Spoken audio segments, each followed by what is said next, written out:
कांग्रेस ने बीजेपी के नए बी टीम की खोज कर ली है। हमेशा की तरह कांग्रेस बीजेपी के बी टीम वाला नैरेटिव तब यूज करती है जब सत्ता से बाहर हो और कोई इंडिपेंडेंट माइनॉरिटी लीडरशिप उसके वोट बैंक को चैलेंज कर रही हो। कांग्रेस प्रेसिडेंट और कांग्रेस में दलित वोट बैंक के चेहरा खड़गे जी का बयान सामने आया है। और अजमल जी बीजेपी के साथ जा रहे हैं। मैं तो कहूंगा अगर कोई भी कितना बड़ा भी दोस्त तुम्हारा होने दो, अगर अजमल को वोट दिए तो वो बीजेपी को वोट जाने वाला है, ये सोचना चाहिए।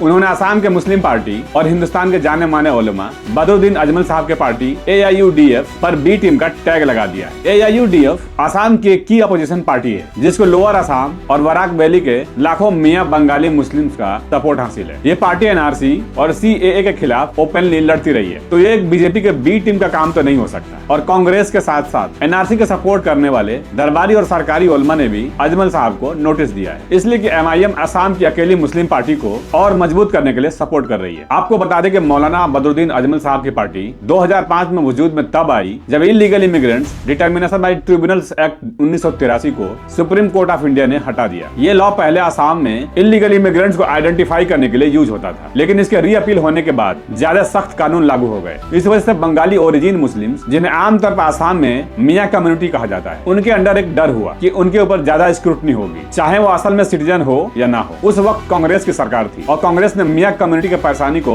सही से एड्रेस नहीं किया। इससे मियां कम्युनिटी के एक हिस्से को एहसास हुआ कि उनकी सियासी रिप्रेजेंटेशन कमजोर हो गई है और उनकी बात रखने के लिए एक मुस्लिम पार्टी का होना जरूरी है जो उनकी नुमाइंदगी कर उनकी परेशानी को दूर करने में हेल्प करे। इस सिचुएशन ने असम में एक पॉलिटिकल वैक्यूम क्रिएट किया, जिसके बैकग्राउंड में AIUDF पार्टी सामने आई, जिसका मकसद इन कम्युनिटीज को एक प्लेटफॉर्म देना और उनके आइडेंटिटी, उनके राइट्स और सिक्योरिटी के मसले को उठाना था। अक्टूबर 2005 में यह पार्टी बनी और उसके एक साल बाद 2006 के असेंबली इलेक्शन में यह पार्टी 10 सीट जीत कर आई और उस टाइम स्टेट में कांग्रेस की सरकार थी, तब इनको बी टीम का टैग नहीं मिला था। फिर 2011 के असेंबली इलेक्शन में 18 सीटें जीत कर आई और तब भी ये बीजेपी की बी टीम नहीं थी और स्टेट में कांग्रेस की सरकार थी। 2016 के असेंबली इलेक्शन में 13 सीटें जीत कर आई। कांग्रेस की हार हुई और बीजेपी की पहली बार गवर्नमेंट बनी और फिर 2021 में कांग्रेस के साथ गठबंधन में 16 सीटें जीत कर लाई, लेकिन कांग्रेस हार गई और बीजेपी का गवर्नमेंट बना। उस वक्त तक भी ये पार्टी बी टीम नहीं थी। एक इतनी पुरानी पार्टी को कितना आसानी से बी टीम का टैग दिया जाता है सिर्फ इसलिए कि कोई इंडिपेंडेंट मुस्लिम पार्टी खड़ी ना हो जाए। ये पार्टी तो असम के बाहर की पार्टी भी नहीं है जिसको कांग्रेस ने बी टीम का टैग दे दिया है। ये तो असम की ही पार्टी है और एक